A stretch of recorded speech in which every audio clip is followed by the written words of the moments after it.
जय हिंद साथियों, स्वागत है आप सभी का आज के नए क्लास में। और आज की इस क्लास में हम लोग देखने वाले हैं प्राचीन इतिहास से संबंधित टॉप 30 महत्वपूर्ण प्रश्न जो आने वाले प्रत्येक एग्जाम के लिए महत्वपूर्ण है। और इनमें से 8 या 10 सवाल हमेशा एग्जाम में पूछे जाते हैं, इसलिए इस वीडियो को शुरू से लेकर अंत तक अवश्य देखें। तो चलिए शुरू करते हैं आज की इस वीडियो को। 1 नंबर सवाल है, मौर्य वंश का अंतिम राजा कौन था? मौर्य वंश का अंतिम राजा कौन था? तो दोस्तों, जो मौर्य वंश है उसका अंतिम राजा था बृहदर्थ। और मौर्य वंश के संस्थापक कौन है? तो चंद्रगुप्त मौर्य। आप लोग दोनों सवाल याद रखिएगा, दोनों एग्जाम में पूछ सकता है। 2 नंबर सवाल है, चंद्रगुप्त द्वितीय के समय कौन सा यात्री भारत आया?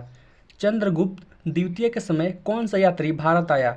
तो चंद्रगुप्त द्वितीय के समय में फायान नामक यात्री भारत आया था। ऑप्शन नंबर ए इसका सही उत्तर है। 3 नंबर सवाल है, श्रीलंका को सर्वप्रथम किस चोल राजा ने जीता? श्रीलंका को सर्वप्रथम किस चोल राजा ने जीता? तो श्रीलंका को सर्वप्रथम राजेंद्र चोल राजा ने जीता। ऑप्शन नंबर बी इसका सही जवाब है।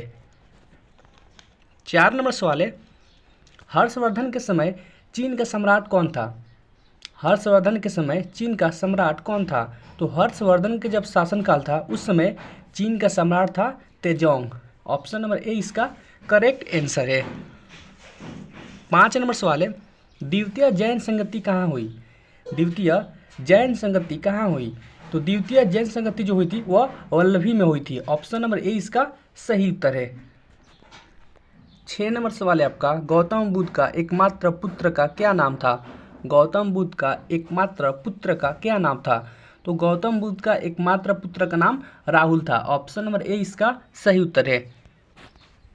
7 नंबर सवाल है, कौन सा वंश ब्राह्मण क्षत्रिय वंश कहलाता था? कौन सा वंश ब्राह्मण क्षत्रिय वंश कहलाता था? तो सेन नामक एक वंश था जो ब्राह्मण क्षत्रिय वंश कहलाता था। ऑप्शन नंबर ए इसका सही उत्तर है। 8 नंबर सवाल है, गौतम बुद्ध के महापरिनिर्वाण के समय मगध का राजा था? गौतम बुद्ध के महापरिनिर्वाण के समय मगध का राजा था। तो गौतम बुद्ध के महापरिनिर्वाण के समय मगध का राजा अजातशत्रु था। ऑप्शन नंबर बी इसका सही उत्तर है। और अजातशत्रु हर्यक वंश से संबंधित है, ये भी आप लोग याद रखिएगा।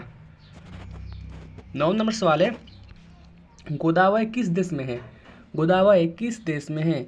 तो गोदावरी जो है वो श्रीलंका में है। ऑप्शन नंबर बी इसका सही जवाब है। 10 नंबर सवाल है, सिंधु घाटी सभ्यता के लोगों को किन धातुओं का ज्ञान था?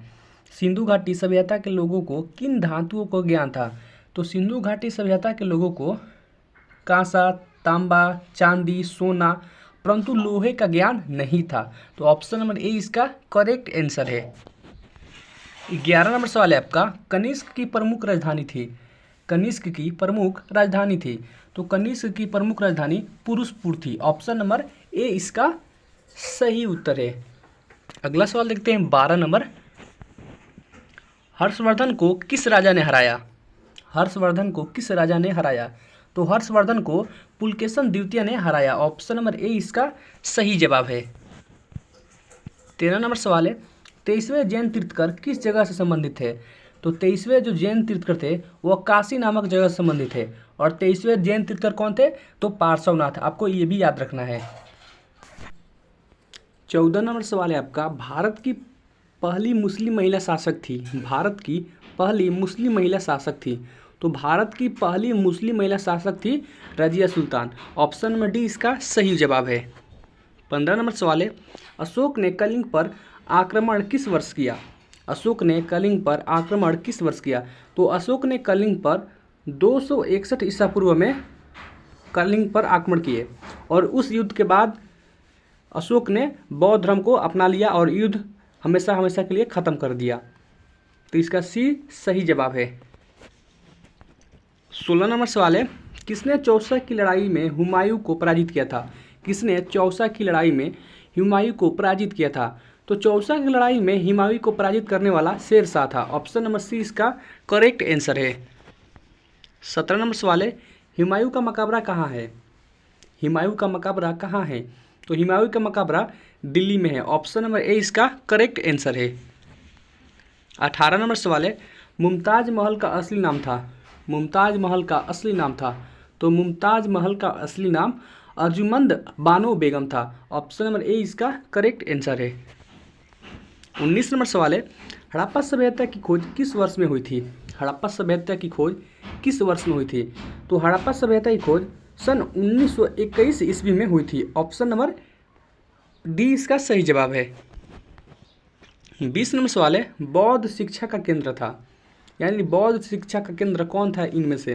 तो विक्रमशिला विश्वविद्यालय बौद्ध शिक्षा का केंद्र था। ऑप्शन नंबर ए इसका सही उत्तर है। 21 नंबर सवाल है, भारत में सबसे बड़ा बौद्ध स्तूप कहाँ स्थित है? भारत में सबसे बड़ा बौद्ध स्तूप कहाँ स्थित है? तो भारत में सबसे बड़ा बौद्ध स्तूप सांची का स्तूप है। ऑप्शन नंबर बी इसका सही जवाब है। 22 नंबर सवाल है, गौतम बुद्ध का गुरु कौन था?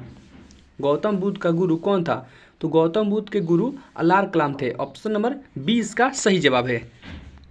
23 नंबर सवाल है, चरक किसके राज चिकित्सक थे? चरक किसके राज चिकित्सक थे? तो चरक जो थे वह कनिष्क के राज चिकित्सक थे। ऑप्शन नंबर डी इसका सही उत्तर है। 24 नंबर सवाल है, तक्षशिला के प्रसिद्ध स्थल होने का कारण था? तक्षशिला के प्रसिद्ध स्थल होने का कारण था, तो तक्षशिला के प्रसिद्ध स्थल होने का कारण गंधार कला था। ऑप्शन नंबर सी इसका करेक्ट आंसर है। 25 नंबर सवाल है, बुद्ध ने सर्वाधिक उपदेश कहाँ दिए? गौतम बुद्ध ने सर्वाधिक उपदेश कहाँ दिए? तो गौतम बुद्ध जी थे जो उस सर्वाधिक उपदेश श्रावस्ती में दिए थे। ऑप्शन नंबर ए इसका करेक्ट आंसर है। 26 नंबर सवाल है, हड़प्पा सभ्यता का सबसे बड़ा नगर कौन है? हड़प्पा सभ्यता का सबसे बड़ा नगर कौन है? तो हड़प्पा सभ्यता जो है उसका सबसे बड़ा नगर मोहनजोदड़ो है। ऑप्शन नंबर बी इसका करेक्ट आंसर है। 27 नंबर सवाल है, हड़प्पा किस नदी किनारे स्थित है? हड़प्पा किस नदी के किनारे स्थित है? तो हड़प्पा जो है वह रावी नामक नदी किनारे स्थित है। ऑप्शन नंबर डी का सही जवाब है। डी इसका सही जवाब हो जाएगा। 28 नंबर सवाल है, हड़प्पा सभ्यता के पतन के क्या कारण थे? यानी हड़प्पा सभ्यता का खत्म यानी पतन होने का क्या कारण थे? तो हड़प्पा सभ्यता का पतन होने का कारण था उपयुक्त सभी, विदेशी आक्रमण, प्राकृतिक कारण और मानवीय कारण। ऑप्शन नंबर डी हो जाएगा उपयुक्त सभी। ये सभी कारण थे कि हड़प्पा सभ्यता का पतन हो गया। 29 नंबर सवाल है, मोहनजोदड़ो किस भाषा का शब्द है? मोहनजोदड़ो किस भाषा का शब्द है? तो मोहनजोदड़ो सिंधी भाषा का एक शब्द है। ऑप्शन नंबर बी इसका सही जवाब है। 30 नंबर सवाल है, लोथल कहाँ स्थित है? लोथल कहाँ स्थित है? तो जो लोथल है वह गुजरात राज्य में स्थित है। ऑप्शन नंबर ए इसका सही जवाब है। अगर आप चैनल पर पहली बार आए हैं, चैनल को सब्सक्राइब कर ले, वीडियो को लाइक करें और शेयर करें ताकि दूसरे स्टूडेंट को भी हेल्प हो सके। मिलते हैं एक और नए वीडियो के साथ और एक अच्छे टॉपिक के साथ। तब तक के लिए जय हिंद, वंदे मातरम।